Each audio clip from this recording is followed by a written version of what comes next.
You're listening to MuniCast, the podcast that discusses municipal leadership. Season 3 of MuniCast is brought to you by SaskTel's Innovation and Collaboration team. SaskTel can help you sort through the noise to create solutions that add value quickly, whether it's reducing your environmental footprint, driving investment, community development, or just saving money. Contact your SaskTel account manager to find out more. MuniCast is hosted by Suma, the voice of Saskatchewan's hometowns. I'm Stephanie, and joining me today is Caylee Stewart with LifeWorks. From time to time, we all need support to deal with an issue or challenge. The Employee and Family Assistance Program, offered through Suma's group benefits, is designed to support the mental well-being of employees and their families. The benefit is available for all Suma Group Benefit subscribers, but please note that not all subscribers have the Employee and Family Assistance Program benefit added to their plan. Welcome, Caylee. Thank you for being here today. Thanks for having me. I wanted to talk to you a little bit about the Employee and Family Assistance Program that LifeWorks offers. Can you tell me a little bit more about the program and how exactly it works? Sure. So I like to say that this program is really wonderfully used as you're sort of going down that road of life and you hit an obstacle and you just need a little help over it. That's what this program is really well used for. Foundationally, what we're talking about is free and confidential counseling services. But we also think about well-being and what does well-being look like? At LifeWorks, we talk about the 4 pillars of well-being. And we go, okay, can you actually be considered well if you are not considering your mental health, your physical health, your social health, or your financial health? And if you're struggling in one of those areas, can you be considered sort of overall well? So in addition to the counseling services that we provide, we have a whole other side of services that sort of support those 4 pillars of well-being, be it financial services, legal services, nutrition support, physical health support. It really does support the overall holistic sort of well-being of employees and their families. That sounds like a really well-rounded program with lots of different opportunities for people to get support that they need in whatever way that it is. Mm-hmm. So when people give you that call, what is the first kind of thing that happens? I know it can be kind of nerve-wracking. So can you maybe walk me through what that initial phone call can look like? Totally. It's one of the number one questions I get from employees. I think, especially when you're feeling maybe anxious or vulnerable, it's really difficult to pick up the phone and ask for help. And even more so when you're calling a 888 or 844 number, you're not sure of what's going on the other end. And so I think it's really important that we're clear about what the intake looks like. So we have a 24/7 phone number, and it connects you to one of our what we call care access centers across Canada. So we're all Canadian based. We actually have care access center staff right here in Saskatchewan as well. And so when an individual calls in for the first time, we actually aren't looking for a policy number or an employee number or anything like that. When they call in, all we ask at the top of their call is, what is your name and where do you work? We want to lessen the barrier of entry into a program like this. So the less questions we can ask about your employer, the quicker we can get you on the road to some support. So all you need to say is the organization you work for and your name. Now, we do ask a couple other questions at the top of the call because we act as a crisis line as well. So we do have to ask the questions of, are you worried about your drug or alcohol use? Or is there risk of harm to yourself or others? And if you answer yes to either of those questions, what we do is bypass any other intake step at that point and triage you up to speak with a counselor right away. So in our call centers, we have intake specialists who are there to help support booking appointments, rescheduling, offering information. But then we also have clinical counselors sitting in all of our call centers 24/7, ready to take the calls of those individuals who state that maybe they are in crisis and they need to speak with someone right away. So after we do those risk leveling questions, we then essentially ask, why did you call in today? What can we help you with? And as mentioned earlier, we have a ton of different services that we have available, a lot of different ways in which we can connect you to professionals. And sometimes people don't know exactly what they're looking for, but they know how they're feeling. And so they might call in saying, I've just been feeling really stressed lately.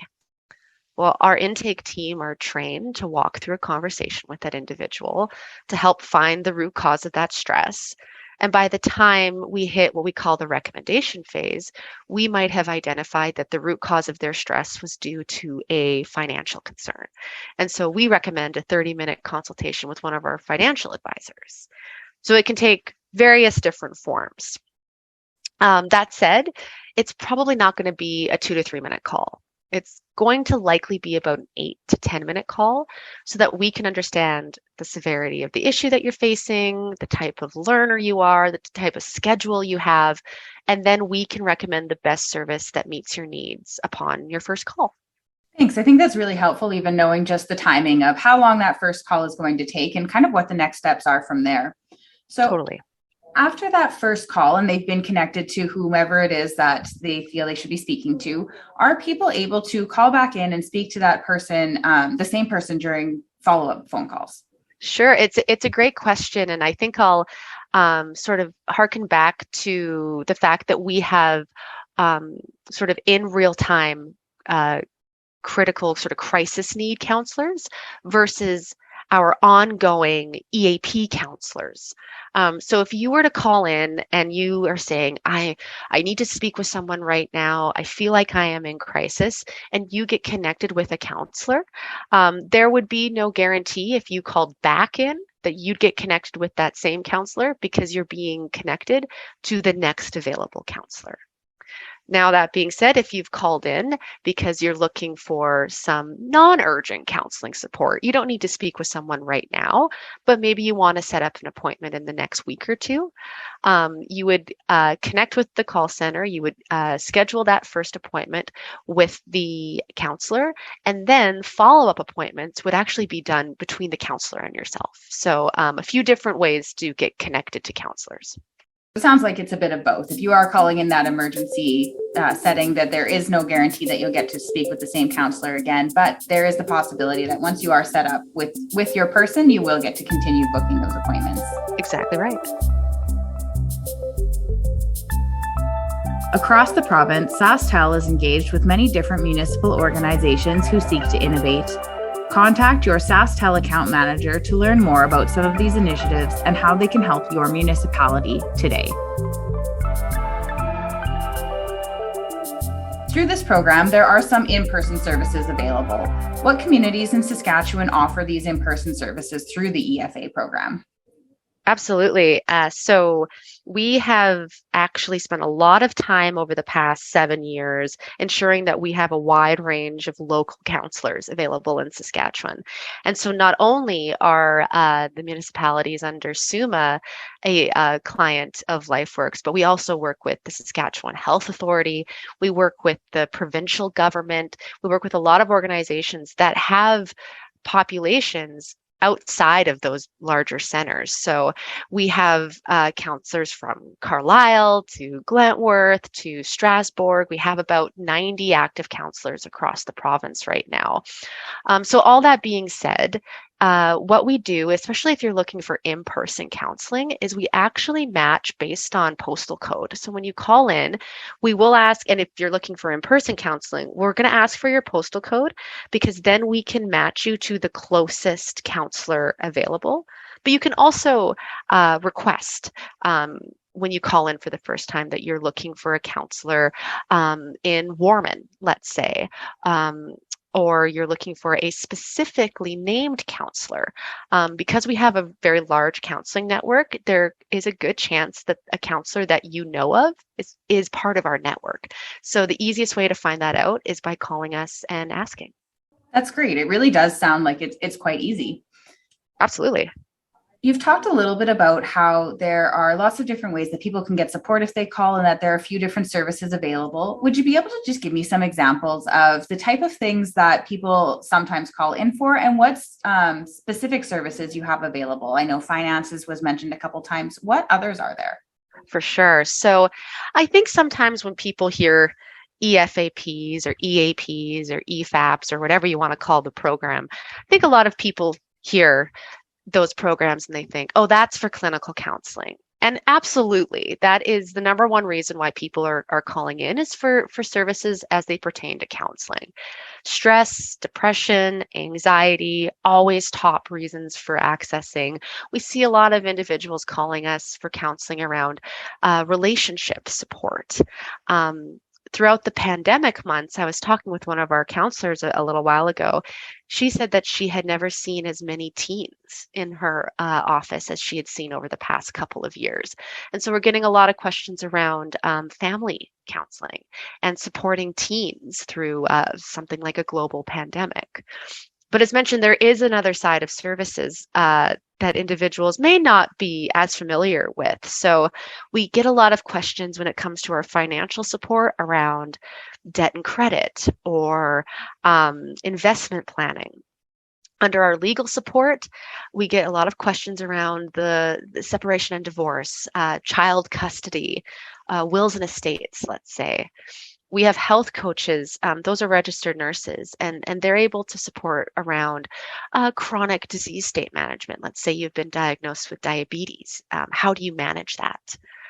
We have a team called our Family Support Solutions, and they can support around really the life cycle of a family. So you're becoming a parent for the first time and you're looking for some resources in that area. Perhaps it's time to start thinking about extended care or home care for your aging parents. Our teams can help in identifying resources. And then we also do nutrition support. So we've seen a huge spike in the nutrition support over the last little while, especially since the past couple years. A lot of us have seen a bit of a stark lifestyle change, whether we're all of a sudden working from home more than we were before, and maybe we're not traveling as much or going to the gym. So we saw a lot of questions around general healthy eating. We also see a lot of questions around, I have a picky eater. How do I ensure that my picky eater is getting the nutrients that they're looking for? So really a wide range of services available. But I can say, if you're not sure, if you're facing something that the EFAP can support, just call, because we're able to support around 96% of those who call us. And in that 4% chance that maybe you're dealing with something that is outside the confines of the EFAP, we actually have a team called our community referrals team, and they would be able to help you find better suited, tailored support in the community. So we're a really great first stop either way. It's incredible. You cover such a wide range of things, and there are so many points for people to come in and connect with you so that you can direct them to the best services possible. Completely. So I know that we have access to this here at SUMA, and that many of our member municipalities are SUMA group benefits subscribers. Who has access to the program? And for those who are not SUMA group benefit subscribers, are there other ways for people to access this program as well? So it's important to note that we provide the service as part of the extended benefits through your Canada Life plan. And it's important, if there is a municipality that is interested in joining the EFAP plan, they must have a resolution be passed by the council to have their benefits sort of added to their employees or elected officials. So important to keep that in mind. Now, a large majority of SUMA members do have access to this program. And I think probably if you're unsure, the best way to find out is just by calling us at the Care Access Center, and we could validate that for you. Wonderful. Thank you so much, Caylee. You have given me a lot of information about this program. Is there anything else that you would like to add? I've come to the end of my questions for you. I think it's just really important to be aware of all the services that are available both to employees, but also family members. I think it's important to take this information back home. We're living through a time that we've never experienced before. We're seeing mental health cases rise in both quantity and acuity. So it's really important, before your maybe issue or situation sort of worsens, to work on some early intervention, some proactive support. You go to the dentist every, 6, 9, 12 months for a regular cleaning or checkup. Why wouldn't you do the same for your mental health and well-being? And that's really where the EFAP is best suited to support. So again, we're available 24/7, 365 all across Saskatchewan. And the best way to get a hold of us is just by giving us a call. Thank you so much for having this conversation with me today, Caylee. I think that was a super important point that you closed off with there about our mental health is just as important as our physical health, and we need to take care of it as well. Completely. Thanks for having me. This brings us to the end of another episode of MuniCast. Our last episode of Season 3 will be released on Wednesday, December 14th, and features a conversation with Jodine Smith from SaskTel and the Be Kind online program, and Cindy Fuchs with the Saskatchewan Rough Rider Foundation. Thank you for tuning in. We hope you enjoy these conversations as much as we've enjoyed having them.